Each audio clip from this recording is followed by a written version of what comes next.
Right then, this is the behavioural treatments for phobias, and we're looking at two techniques. The first is called systematic desensitisation, there's a mouthful for you, and the second is called flooding. Now, if you think back to the behavioural explanation for phobias, it was suggested that phobias are acquired as a result of classical conditioning.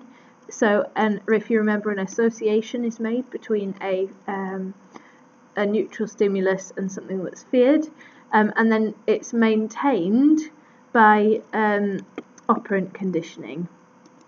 So, what behavioural treatment therefore aims to do is to reduce phobic anxiety through classical conditioning.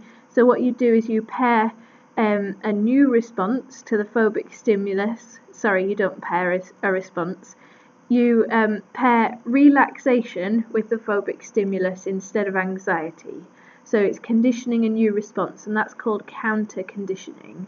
So instead of pairing, which you would have done in the first place, for example, spiders with anxiety, which creates your phobia, in this case you would pair relaxation with spiders. Now, the second thing that it aims to do is to reduce phobic anxiety through the principle of operant conditioning. So then you've got no option. If you remember, they're maintained by the person avoiding the stimulus that causes them fear, so that gives them the positive reinforcement. Well, it's actually negative reinforcement because they're avoiding something unpleasant, and therefore avoiding the anxiety. So in this case, what they do is they reduce the anxiety by not giving them any option for avoiding the stimulus. So let's talk through how it works. So you extinguish an undesirable behaviour by replacing it with a more desirable one, relaxation. You can't feel afraid and relaxed at the same time. That's a thought and a half, isn't it? You might like to try it now. You can't feel anxious and relaxed at the same time. They replace each other. It's called reciprocal inhibition. And they're like opposite, they counteract each other. It's probably a better way to say it. And there's three processes. The first thing you do is put together what we call an anxiety hierarchy, which is where the patient and the therapist work out all the things that might cause anxiety in the patient. So it's starting with like almost as little as imagining the phobia. So let's imagine I'll give you an example on the next slide. So that's the anxiety hierarchy. You then work out the least to the most frightening. And then the second thing you do is you train the patient in relaxation techniques so they can relax as quickly and deeply as possible. And then what you do is you expose them to the phobic stimulus while practicing the relaxation techniques as all their anxieties surface. So then once you've got the first one, you then move on to the second one. So let's give an example. Here's one hierarchy. This is for a fear of dogs. You would start with fur, not even on a dog. It could be just like a furry mat or something. And then you move on to a paw. You might even start with like a picture of a paw and then move to a real paw, up to mouth, then to the actual dog. So you work through your hierarchy, and this is just an example. There's loads and loads of different things you could put in here in between. I'm sure you can think of them. And it can start with imagining and move to a picture and then start to move to actual objects. So you would work gradually up starting with this and use the relaxation technique at the same time. Once you've got that and you can experience fear without having your phobia triggered, your anxiety triggered, you would then move on to the next one. Okay, so those are your new keywords for this area. Counter conditioning, which is replacing your original feared stimulus, and then desensitization hierarchy and reciprocal inhibition. So you should be confident with all those three words. If you're not, then maybe pause the video at this point, go to your textbook and write down definitions of each of those. Okay, now evaluation. The first point is that it's an effective phobia. It's an effective it's an effective treatment. So this particular technique has proved to be really effective, particularly with specific phobias. What we mean by that is like a dog, or if you're scared of spiders or something like that. It's not as effective with social phobias and things like that. So that's the first thing, is that it's mostly effective, but not always, not for every type. And then research has also backed that up, so that we've got a study by McGrath who reported a 70% success rate. So that's the first point, it's an effective treatment. The next point is that it's suitable for a diverse range of patients.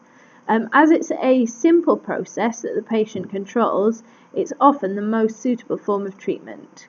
It's lots of different people can all do this, they can work through it at their own speed.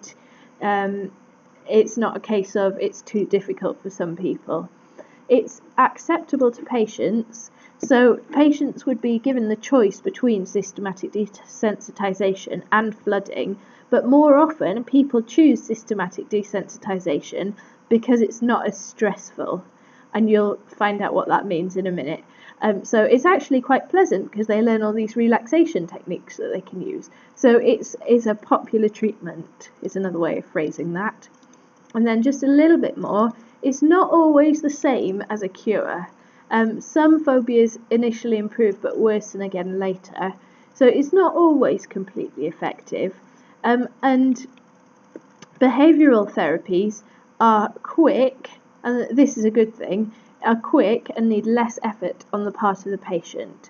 So this almost kind of relates back to our last point, relating to acceptable to patients. This is almost expanding that. The fact that cognitive therapy needs lots of deep thinking, insight about thought processes and so on. Actually, it's a relatively fast treatment and needs a lot less effort and kind of mental skill on the part of the patient. Right, so that was systematic desensitization. This is the second treatment. And with flooding, what we do basically is overwhelm the individual with the item or the situation that causes anxiety and force them to stay in it. You've got no build up. You're basically exposed repeatedly to whatever causes you fear. So for example, if you were phobic of spiders, for example, what you might do is literally they'd bring in a tarantula and put it in your hand. It's literally like that. And they're all completely flooded. They can't get away from it, and it's almost sometimes successful because it can take like a couple of hours almost or more, and they get just so exhausted by their fear response that they can't keep it up, and so then they have to stop being afraid, and they're then relaxed in the presence of whatever they're scared of. So, for example, another example of this would be if they were in a small room and a dog was brought in, and they'd have the dog like leaping on them, and so that's what we mean by flooded. They can't get away from it.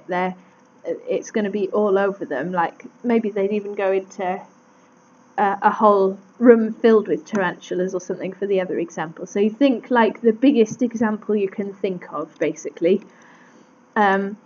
And what happens is, without the option for avoidance, so they can't leave the room, they quickly learn that the phobic stimulus is harmless, and that's called extinction. So they learn that the dog doesn't bite them, or the spider doesn't sting them, or whatever they were afraid of. And so it's called extinction. And that learned response is extinguished.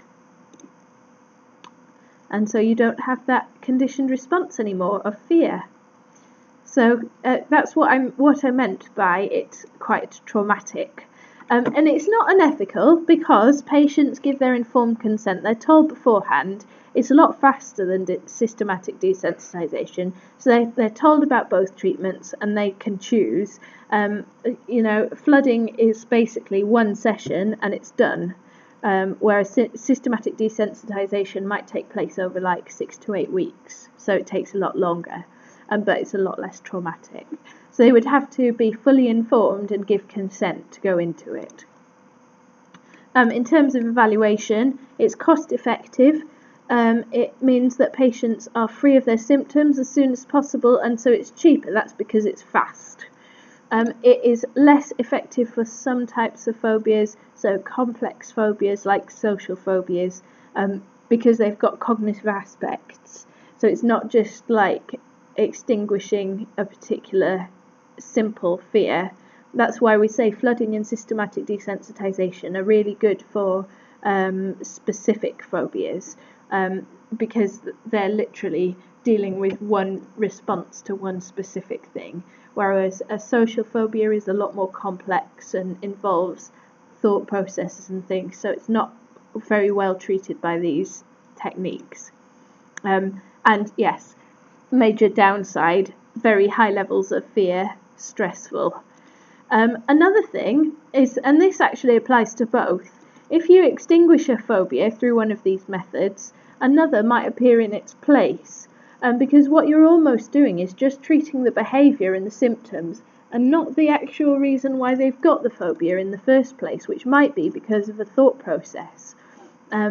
So to give an example of that, Freud, the famous Freud, had a patient called Little Hans, and he actually had a phobia of horses, but Freud discovered this was because he had an intense envy of his father, and he was projecting all these negative feelings onto horses. He projected his anxiety, and that was why he had this phobia of horses. Now, if Freud had treated that with a behavioural treatment and got rid of that, it would simply have resurfaced in another form later, because what he hadn't done is treated the actual reason, which was the envy of his father. So Freud treated that, and the phobia went away without being directly treated. So you could argue that this treatment is just looking at the symptoms and not the actual cause of the problem. So there we have it.